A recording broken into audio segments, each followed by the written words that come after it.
selanjutnya saya akan mengumumkan tentang pemenang games Birama. Nah, di sini selamat kepada Kak Aisyah Ramadini Putri dengan akun Instagram @aisyah.ds_69. Saya ucapkan selamat sekali lagi untuk hadiahnya nanti akan dihubungi bendahara. Terima kasih. Assalamualaikum, selamat datang di Birama Bincang Ramah Tamah.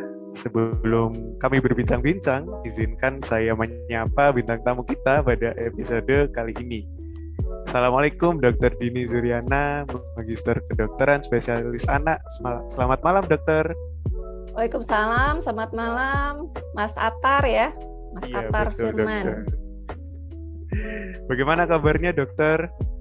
Ya, alhamdulillah masih diberi kesehatan oleh Allah Subhanahu wa taala sehingga bisa diskusi nih dengan adik-adik dari FK UNED ya, Universitas Iya, Jember. Iya. Alhamdulillah. Ya, semoga kita diberikan kesehatan selalu ya, Dokter. Amin. Mudah-mudahan kalian juga Amin. sehat ya. Amin. Rabbal alamin. Ya, tadi sudah disebutkan dokternya, jadi saya ingin perkenalkan lagi. Saya Atar Firman, salah satu mahasiswa FK UNED angkatan 2020 yang akan menjadi moderator pada kali ini. Baik, sebelum kita masuk ke acara intinya, saya izin untuk membacakan CV dokter terlebih dahulu ya. Siap. Ya, beliau bernama Dr. Dini Zuryana, Magister Kedokteran, Spesialis Anak. Pendidikan beliau tahun 2005 lulus sebagai dokter dari FK Universitas Andalas. Tahun 2018 lulus sebagai dokter spesialis anak dari FK Universitas Sumatera Utara. Organisasi yang beliau ikuti ada di Ikatan Dokter Anak Indonesia dan di Ikatan Dokter Indonesia. Beliau saat ini berpraktek di 3 tempat, yang pertama di RSUD Leuwiliang, Kabupaten Bogor, yang kedua di RSMH Tamrin Cilengsi, dan yang terakhir di RSU Permata Jonggol. Dan juga beliau merupakan founder @klinikbayiku.id. Akun beliau ada di description @klinikbayiku.id ya dokter? Ya, sama di drdinis.spa. Iya. Ya baik dokter, ini sudah ada beberapa pertanyaan, kita langsung masuk saja ya dokter. Siap. Ya, saya ingin memulai dengan membahas kondisi kita saat ini dokter. Yang kita semua tahu pada saat podcast ini direkam, kita itu masih dilanda pandemi COVID-19 gitu ya dokter. Nah, dan juga COVID-19 ini sangat berdampak di semua aspek kehidupan kita. Nah, pertanyaan saya, bagaimana sih kondisi COVID-19 di lingkungan kerja dokter saat ini? Ya, sebenarnya sejak diberlakukannya PPKM oleh pemerintah pada awal-awal itu sebenarnya sekarang udah mulai berkurang banyak sih. Gitu. Jadi pada waktu naik-naiknya kasus itu pada bulan Juli 2021 ya. Itu sama dengan kasus tertingginya di seperti di awal Februari. Nah, seperti itu. Nah, pada saat itu tuh yang di bulan Juli itu memang kita beberapa sentra termasuk rumah sakit mungkin di Jawa Bali ya. Mungkin saat itu atau di tempat aku deh di Jabodetabek. Nah, itu betul-betul memang sangat penuh sekali ya.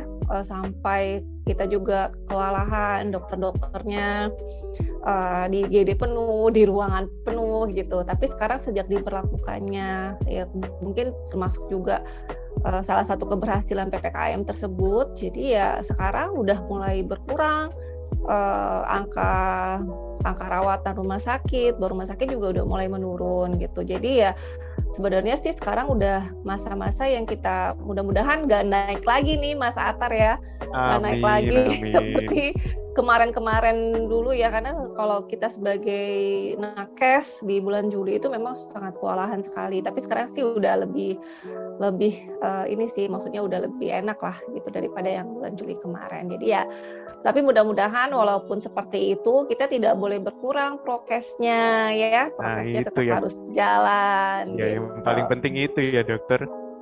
Nah berarti iya karena kan betul sekali. Nah Berarti PPKM ini sudah mulai ada dampak positifnya bagi Indonesia ini ya, dokter? Ya khusus untuk Jawa Bali ya, terutama di Jabodetabek, memang di Jawa itu udah mulai banyak pasien yang berkurang ya. Dilihat dari rawatan aja sih ya, rawatan dulu yang sampai meluber ke luar-luar, sampai nggak bisa dapat tempat, sampai ngantri. Sekarang itu untuk dia di rumah sakit itu di COVID itu bahkan sekarang udah setengahnya yang tidak terisi gitu loh.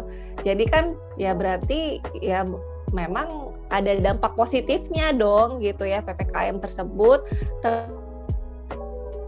Vaksin untuk kalau dari anak itu udah mulai dari masih usia 12 sampai 17 tahun, dan sekarang orang juga kesadaran untuk bervaksinnya itu udah lebih banyak, udah lebih kesadarannya untuk lebih untuk vaksin ya lebih banyak lagi. Jadi ya otomatis, dan juga kesadaran orang untuk prokes juga masih tinggi kan. Jadi ya itu mempengaruhi tuh, karena kan virus ini kan tidak bergerak ya, virus ini kan nggak jalan. Jadi ya kalau kita tetap prokes, vaksin yang bagus, 3T, tes, tracing, and treatment itu sangat membantu sekali menekan pandemi ini gitu.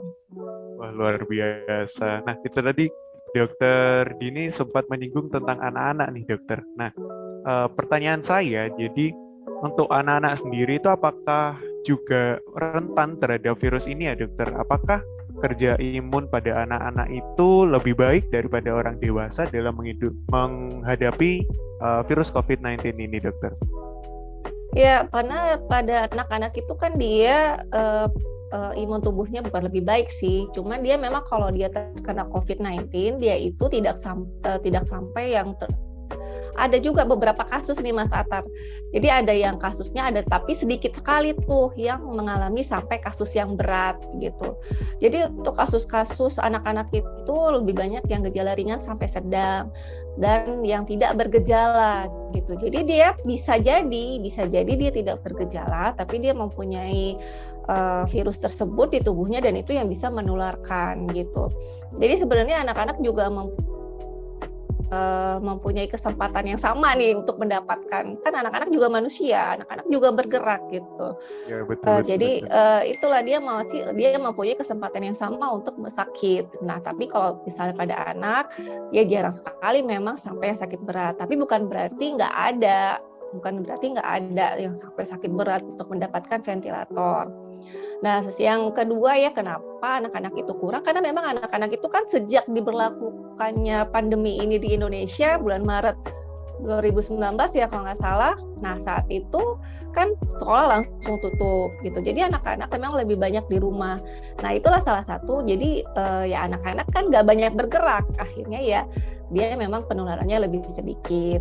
Dan kemudian juga karena orang tuanya juga lebih taat pada prokes gitu. Jadi ya untuk anak-anak kasusnya mungkin lebih ke arah ringan sedang gitu. Tapi intinya walaupun ringan sedang, kalau udah sakit dia bisa juga menularkan dan tidak berkemungkinan untuk menjadi sakit yang berat juga. Jadi harus hati-hati juga gitu loh Mas. Nah, itu dia ya dokter, berarti di satu sisi kita juga harus cukup bersyukur ya, karena angka yang parah itu sedikit, tapi di sisi lain kita juga harus berhati-hati karena itu tadi sama-sama memiliki kesempatan yang sama untuk menularkan, seperti itu ya dokter. Iya, anak-anak juga mempunyai kesempatan yang sama untuk sakit dan juga untuk menularkan. Jadi ya tetap kita walaupun anak-anak ya tetap harus dijaga juga. Tetap anak-anak dilatih ya Mas Atar untuk prokesnya. Kalau anak-anak yang udah lebih gede kan dia udah bisa diajarin untuk cuci tangan, untuk pakai masker, menjaga jarak gitu. Dan kalau sesuatu udah kita biasakan itu, walaupun mereka keluar mereka udah terbiasa pakai masker gitu. Jadi semua itu bisa dijadikan suatu habit bagi anak-anak di zaman pandemi ini gitu, Mas Atta. Iya, betul sekali. Saya sangat setuju dengan pernyataan dokter. Nah, berbicara tentang anak nih, dokter, kita beralih dari COVID-19. Menurut dokter sendiri, bagaimana sih kondisi anak-anak di Indonesia ini, dokter? Kira-kira apakah masih ada topik permasalahan utama pada anak di negeri tercinta ini, dokter? Ya, pasti kalau permasalahan anak pasti banyak banget ya, Mas Atar. Apalagi sekarang sejak pandemi itu cakupan imunisasi anak itu kan sangat menurun sekali ya. Jadi dikhawatirkan gitu dengan adanya pandemi ini memunculkan pandemi-pandemi baru pada anak. Mungkin nggak sekarang, tapi ya usahakan itu bisa jadi nanti muncul lagi yang hal-hal karena tidak diimunisasi, muncul lagi penyakit-penyakit yang sebenarnya udah nggak ada lagi di Indonesia gitu. Jadi untuk kasus-kasus anak ini selain COVID-19 tentu banyak yang menjadi kasus-kasus anak ya, bisa pneumonia, bisa TB, itu masih kasus yang sangat tinggi terjadi di Indonesia, diare, kemudian bisa stunting ya, stunting kan sering terjadi tuh, bisa terjadi di Indonesia apalagi pada saat ini di mana terjadi pandemi. Orang tua takut karena kadang membawa anaknya untuk imunisasi, akhirnya ya penyakit-penyakit yang tadinya udah mulai berkurang malah makin bertambah, misalnya seperti itu. Nah, jadi usahakanlah ya kalau misalnya orang tua itu tetap membawa anaknya untuk imunisasi, itu harus penting. Kemudian kontrol teratur, apalagi kalau misalnya dia anak-anak di 1000 hari pertama kehidupan. Nah, atau 2 tahun pertama itu tetap harus dibawa anaknya untuk kontrol, terutama untuk mengontrol pertumbuhan dan perkembangannya. Itu jangan lupa. Ya, memang masih banyak sih PR-nya Indonesia ini untuk kasus anak. Apalagi nih ya Mas Atta, kadang-kadang nih pandemi orang tua takut bawa anaknya ke dokter, telemedicine juga nggak mau gitu ya kan, akhirnya ya terjadilah itu misinformasi, ketinggalan informasi, atau anaknya udah parah baru dibawa ke rumah sakit. Nah itu juga sangat sangat merugikan ya untuk kesehatan anak Indonesia gitu. Iya betul dokter, apalagi itu ya dokter, semakin parah penyakitnya maka semakin susah juga penyembuhannya ya dokter.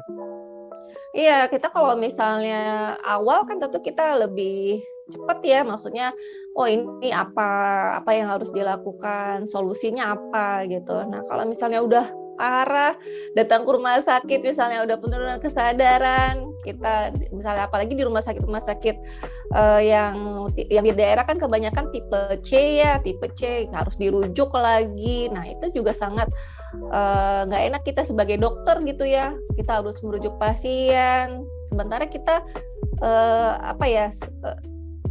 saat itu kita nggak bisa lagi berbuat apa-apa lagi di rumah sakit itu gitu. Jadi kita harus merujuk. Nah seperti itu. Kalau keadaannya sudah parah banget seperti itu. Jadi ya memang ada beberapa hal yang kita nggak pengen terjadi, tapi kadang-kadang itu terjadi di depan mata kita sendiri gitu loh. Jadi ya mau nggak mau kita harus berjibaku dengan apa yang ada gitu ya. Kemudian ya tetap memberikan edukasi sih sebenarnya kepada masyarakat, edukasi memberikan mana nih mana yang baik, mana yang harus dilakukan, terutama kepada para orang tua, karena anak-anak itu kan memang diasuh oleh orang tuanya seperti itu. Oh iya baik dokter. Nah tadi dokter menyebutkan tentang edukasi nih dokter, saya ingin meng-highlight tentang edukasi. Pertama mungkin saya ingin bertanya tentang kondisinya pada saat ini dokter. Bagaimana sih tingkat teredukasinya gitu pada ibu-ibu zaman sekarang gitu dokter? Sebenarnya kalau ibu-ibunya lebih rajin, dan saya yakin orang tua sekarang pasti rajin ya, apalagi sekarang kan orang tua dituntut untuk membimbing anak-anaknya dalam pembelajaran daring dalam 1,5 tahun terakhir ini gitu. Nah juga sekarang media online itu sangat banyak sekali dan sangat terbuka sekali. Namun masalahnya kadang-kadang kita itu kurang literasi, Mas Atar ya. Jadi ada beberapa informasi yang seharusnya bisa didapat dari buku online, dari media online gitu. Itu malah nggak terbaca atau memang ya terlewati gitu. Jadi akhirnya ya misinformasi, kurang update, banyak mendengar hal-hal yang kadang-kadang nggak perlu gitu. Yang misalnya, aduh anaknya kok kurus ya, anaknya kok ini, itu nggak perlu. Itu yang penting orang tua udah banyak literasi, banyak baca. Boleh baca yang lain supaya nggak bosen ya, tapi tetap aja kita harus juga baca, misalnya yang paling penting adalah tumbuh kembang anak, harus dibaca, cara memberi makan anak yang baik. Nah, itu kan banyak tuh sekarang platform-platform, baik di media online, yang mengadakan kegiatan-kegiatan untuk tumbuh kembang, untuk parenting. Nah, sebaiknya orang tua mengikuti. Saya yakin kok parents ini haus akan ilmu, cuma kadang-kadang nggak dapat media yang tepat gitu untuk membaca yang benar dari sumber yang benar gitu. Iya betul dokter. Nah, berarti di situ juga peran para dokter ya sebagai ini apa namanya, selain pemberi pengobatan juga pemberi edukasi ya dokter, karena mengingat mencegah itu lebih baik daripada mengobati. Betul begitu dokter? Iya, kan kita dulu waktu belajar ya, kan ada preventif duluan kan, preventif, baru setelah itu promosi ya, baru mengobati. Nah, jadi yang pilar utamanya itu adalah berarti pencegahan. Apalagi nih adik-adik mahasiswa kedokteran nih kan udah kreatif nih ya, udah ngadain podcast segala macem. Nah, jadi karena hal-hal yang seperti ini untuk memberikan edukasi kepada masyarakat gitu. Apalagi kalian memang ada pelajarannya juga ya Betul untuk sekali dokter. edukasi tersebut, mungkin ada apalagi yang seperti itu. Nah, kalau kami ini kadang-kadang terbentur di masalah waktu gitu ya, masalah kita harus juga praktek, tapi tetap aja rasa untuk memberikan ilmu itu pasti ada di setiap dokter gitu. Teman caranya aja beda-beda. Ada yang dokter yang pinter untuk di Instagram misalnya ya, kita sebut aja platformnya lah ya. Terus atau misalnya pinter di YouTube edukasi, atau kalian seperti kalian yang pintar untuk mengadakan podcast seperti ini gitu. Jadi semua itu penting untuk memberikan edukasi yang baik kepada orang tua, terutama para bunda nih, karena bunda lah 80% anak itu pasti bersama dengan bundanya sehari-hari gitu. Jadi ya kita harus memberikan edukasi yang baik kepada para bunda tersebut ya, dengan platform-platform yang kita punya semaksimal mungkin tentunya gitu, Mas Atta. Wah, keren sekali. Nah, saya sebenarnya ingin tanya-tanya kepada dokter tentang edukasi di media sosial. Tapi sebelum ke bagian itu, saya ingin tanya ini dokter. Berbicara tentang spesialis anak nih dokter. Nah, mungkin dari teman-teman pendengar di sini tuh ada yang mulai melirik pendidikan spesialis anak nih dokter. Bisa dijelaskan bagaimana kehidupan seorang dokter anak itu dokter? Mungkin dari segi memberi edukasi kepada bunda-bunda, atau dari segi memberikan perawatan atau pemeriksaan kepada anak gitu dokter. Ya, jadi kalau kita memilih anak sebagai spesialisasi, berarti kita juga harus bersiap untuk menghadapi keluarganya. Karena apa? Karena kadang kita anamnesanya atau nanyanya itu pasti ke orang tuanya. Kita harus siap bertanya dengan orang tua yang panik, orang tua yang khawatir dengan kondisi anak.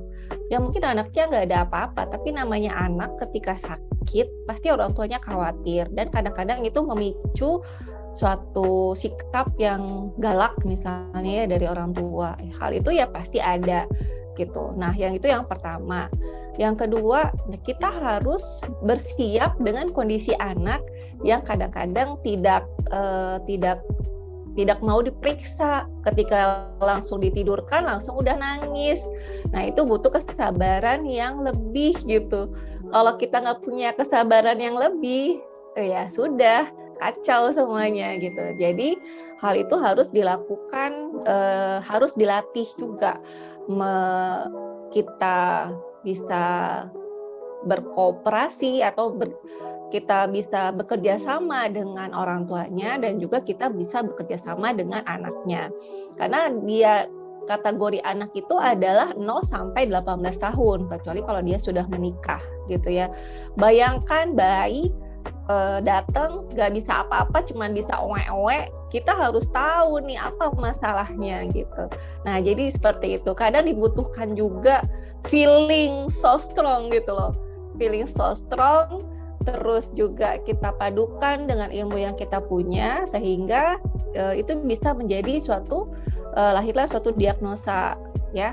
Ya, ilmu itu kan tentu dari anamnesa, pemeriksaan fisik, laboratorium, dan pemeriksaan penunjang dan sebagainya. Itulah jadi suatu diagnosa, maka kita bisa merawat pasien tersebut. Jadi dokter anak itu sebenarnya tidak seenak seperti drama-drama film gitu ya. Anaknya baik-baik, manis-manis, culun-culun. Saya pernah baca di feed siapa gitu ya. Nggak sesuai antara fakta dan kenyataan. Karena di kenyataannya fakta dan teori gitu. Karena di faktanya kita menghadapi anak-anak yang kalau diperiksa langsung teriak-teriak, langsung nangis-nangis gitu ya. Nah, itu seperti itu. Jadi ya untuk dokter anak sendiri sebenarnya itu suatu tantangan gitu ya, suatu tantangan sendiri gimana caranya kita bisa bekerja sama dengan kedua belah pihak tersebut. Ya, itu tergantung passionnya masing-masing. Jadi kalau mau jadi dokter anak, ya bersiaplah untuk menghadapi beberapa hal tadi, termasuk orang tuanya dan anaknya, gitu. Waduh, berarti memang harus penuh dengan kesabaran ya dokter. Ya pasti dong, kalau nggak sabar ya kita nggak akan bisa menggali informasi dari orang tuanya gitu. Karena kan kita pasti nanya sama orang tuanya seperti itu. Iya. Beda kalau kita yang lain ya, kan itu udah dewasa misalnya, lebih enak, lebih bisa cerita. Saya sakit ini dok, ini segala macam. Coba kalau anak-anak baru ditidurin aja udah nangis gitu, udah ketakutan gitu. Belum lagi dia ketakutan, trauma lihat dokter. Apalagi kalau dulu ya nanti dibawa ke dokter ya kalau bandel, nah seperti itu. Atau dokter nanti disuntik ya, nah seperti itu. Jadi ya memang Iya. Jadi trauma-trauma itu yang membuat anak itu ketika lihat dokter aja dia udah ketakutan. Lihat orang berbaju putih pakai baju jas dokter ya dia udah ketakutan. Jadi takut ya dokter. Iya.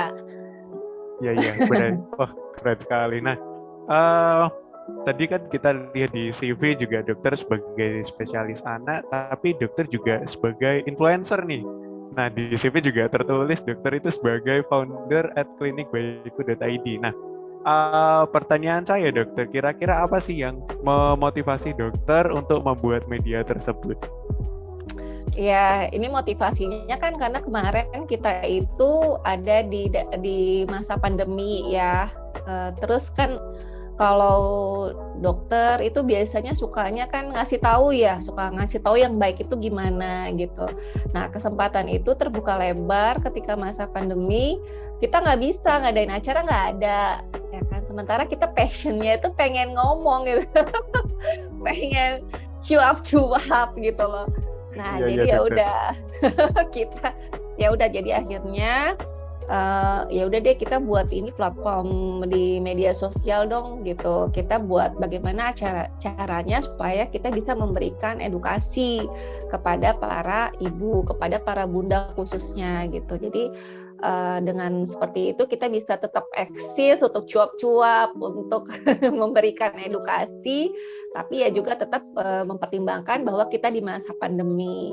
Nah, akhirnya terciptalah klinikbayiku.id saat itu. Nah, jadi ketika mulai banyak aktivitas, mulai banyak kegiatan, kita akhirnya merangkul dokter Nurul ya saat ini sebagai konten kreator di klinikbayiku.id. Nah, jadi kita Mas Atar saling bekerja sama nih sama dokter Nurul. Kadang-kadang saya jadi narasumbernya juga, bagaimana itu ada kegiatan-kegiatan dilakukan, juga dokter Nurul memberikan konten kreator di sebagai content creator di klinikbayiku.id. Jadi ya intinya tetap berekreasi, apalah yang bisa dilakukan gitu untuk ibu-ibu, untuk para bunda di seluruh Indonesia khususnya. Seluruh Indonesia ya dokter. Nah, Iya dong. iya.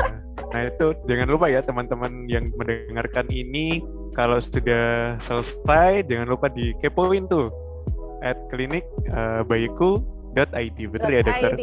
Ya, dia ada dua sih kalau yang punyaku itu Dr. Dinis, dokter.dinis.spa.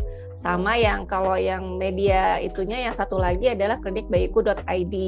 Ya jadi aku founder dari klinikbayiku.id gitu. Iya betul. Oke, siap dokter. Nah, tadi sudah membuat gitu. Apakah ada rintangan-rintangannya dokter yang dihadapi dalam membuat @klinikbayiku.id ini dokter? Ya rintangannya itu saya sama Dokter Nurul itu sampai sekarang belum ada ketemu loh Mas Atta. Jadi kita komunikasinya ya lewat WA aja, lewat telepon gitu. Tapi alhamdulillah Dokter Nurul juga mempunyai passion. Nah itu kendalanya, kita jarang menemukan orang yang mempunyai satu frekuensi dengan kita gitu loh. Seperti Mas Attar yang mungkin mempunyai frekuensi yang sama dengan teman-teman yang lain, akhirnya terciptalah podcast ini gitu. Nah, jadi kita juga perlu memerlukan teman atau memerlukan partner yang frekuensi sehingga apa yang kita pikirkan itu bisa diwujudkan, bisa dilaksanakan. Nah, seperti itu. Tadinya klinikbayiku.id itu nggak punya content creator, tapi sejak ada teman, ada partner, akhirnya bisa jadi suatu content creator yang bisa berguna untuk ibu-ibu. Terus yang kedua, kita ini kadang-kadang kesulitan mencari sumber, mencari apalagi nih gitu ya. Nah, jadi seperti itu. Tapi tetap aja akhirnya terjadi suatu ide-ide yang kadang-kadang suka agak-agak gila-gilaan, tapi ya akhirnya bisa diwujudkan juga gitu. Jadi kita juga punya beberapa seperti ada Pak Abdul ya sebagai termasuk sebagai pengasuh dari klinikbayiku.id gitu. Wah, oke dokter. Nah, ini yang jadi mungkin jadi jadi pertanyaan oleh beberapa pendengar kita nih dokter. Bagaimana sih memanajemen waktunya gitu antara praktik dengan bidang pendidikan, apalagi sebagai edukator ini dokter? Iya, praktek kan kita kalau praktek itu apalagi dokter dia udah punya jam-jamnya ya Mas Attar ya. Beda kalau misalnya kuliah mungkin ada harus ini jam segini jadi pagi sampai sore gitu. Tapi kalau kita praktek kita kan udah punya jam-jamnya. Jadi kalau misalnya di luar waktu itu, makanya saya selalu misalnya kalau untuk acara-acara sebagai edukator ada undangan seperti ini itu saya biasanya di luar jam praktek gitu ya. Misalnya ada di luar jam praktek saya pagi misalnya jam hari-hari apa aja saya bisa, terus kalau malam hari-hari apa aja saya bisa gitu. Nah jadi itu ada yang ngatur itu tadi yang dari pengasuhnya Pak Abdul tadi sama Dokter Nurul di klinikbayiku.id. Jadi dia udah ada nih jadwal-jadwal saya gitu untuk dapat bisa memberikan edukasi. Oh jadi nih dokter Dini nih prakteknya hari-hari ini, jam-jam ini. Jadi di luar itu dia nggak bisa. Tapi kalau misalnya ini ada jam-jam tertentu di luar jam praktek ya pasti bisa. Insya Allah selalu diusahakan. Gitu. Iya, berarti memang harus berdedikasi tinggi ya dokter. Ya harus profesional dong Mas Atta. Karena kan bagaimanapun ini kan bukan memberikan edukasi itu kan juga termasuk sumpah kita sebagai dokter juga ya gitu. Walaupun kita nggak bisa bertemu langsung, tapi kita bisa memberikan ilmu kita itu kepada orang-orang, itu juga merupakan suatu hal yang sangat luar biasa. Apalagi kalau misalnya nih nanti tiba-tiba di DM nih, di message, dok anak saya udah bisa makan, aduh senengnya ya, dok anak saya udah naik nih berat badannya, senang gitu. Aduh dok kalau misalnya ini terima kasih dok, kemarin udah diskusi sama dokter, udah bisa makan, udah bisa ini, udah naik berat badannya. Aduh kan kita sebagai seorang dokter senang banget loh Mas Atar gitu. Iya. Ya mungkin nggak bisa diukur dengan uang ya, tapi kita senang gitu dengarnya, hati ini ya senang. Jadi ya seperti itu. Jadi hal-hal yang kecil-kecil seperti itu juga ya nggak tahu ya, itu suatu kepuasan tersendiri mungkin nanti setelah jadi dokter juga, nanti Mas Atar jadi dokter, suatu kepuasan tersendiri gitu. Iya, iya dokter. Wah, sungguh banyak sekali insight baru yang saya dapatkan dengan dokter Dini ini. Nah, mungkin terakhir nih dokter, eh, apakah apakah dokter punya pesan buat kami sebagai mahasiswa nih, dokter? Eh pesannya, pesannya ya kita tuh dulu memilih kedokteran itu tentunya kita punya tujuan yang mulia ya Mas Atar ya. Walaupun memang tujuannya tidak hanya menjadi dokter, tujuannya tidak hanya materi, tapi juga bagaimana kita itu bisa membuat lebih gitu. Membuat lebih artinya selain dokter, kita juga harus memberikan sesuatu yang lebih yang bisa diberikan oleh kita gitu. Baik dari pemikiran, baik dari apapun gitu. Jadi itu kalau kita mempunyai sesuatu yang lebih, itu bukan hanya nanti materi yang datang, biasanya itu yang lain-lain juga datang tiba-tiba ada tawaran sekolah gitu misalnya, ada tiba-tiba kita mendapat, oh ini kamu harus sekolah ya gitu, dapat kenalan. Nah itu tiba-tiba terjadi gitu. Jadi kita nggak bisa hanya individual aja, kita juga harus bersosialisasi, bekerja sama dengan orang-orang lain gitu. Jadi kalau misalnya kalian jadi dokter, bekerjalah dengan sepenuh hati, baik nanti itu akan datang sendiri, baik materi maupun yang lainnya itu akan datang sendiri deh, nggak usah dikhawatirkan, apalagi jadi dokter. Dan kalaupun misalnya pengen sekolah aja, lanjut aja gitu, nggak usah pikirkan kanan kiri, karena nanti kalau pun di sana ada kemauan, di situ pasti ada jalan. Luar biasa dokter. Wah, ini udah gak kerasa waktunya cepat berlalu ya dokter. Ini udah 30 menit lebih. Saya nggak kerasa loh dokter. Iya, nggak kerasa ya. Iya, oke dokter. Jadi saya di sini mewakili teman-teman mengucapkan terima kasih yang banyak pada dokter sudah meluangkan waktunya mungkin di tengah kesibukannya ya dokter. Sudah sharing berbagai ilmu dan juga dapat memotivasi kami semua. Semoga dokter selalu diberikan kelancaran dalam segala hal dan yang paling penting diberikan kesehatan ya dokter. Amin, Amin. Sama-sama ya. Amin. Doa yang sama untuk kita semua. Iya, amin dokter. Oke, sekali lagi saya Atar sebagai moderator hari ini mengucapkan terima kasih banyak dan saya izin untuk pamit undur diri. Sampai jumpa di Birama selanjutnya. Dadah. Terima kasih dokter. Assalamualaikum. Ya, aku live ya.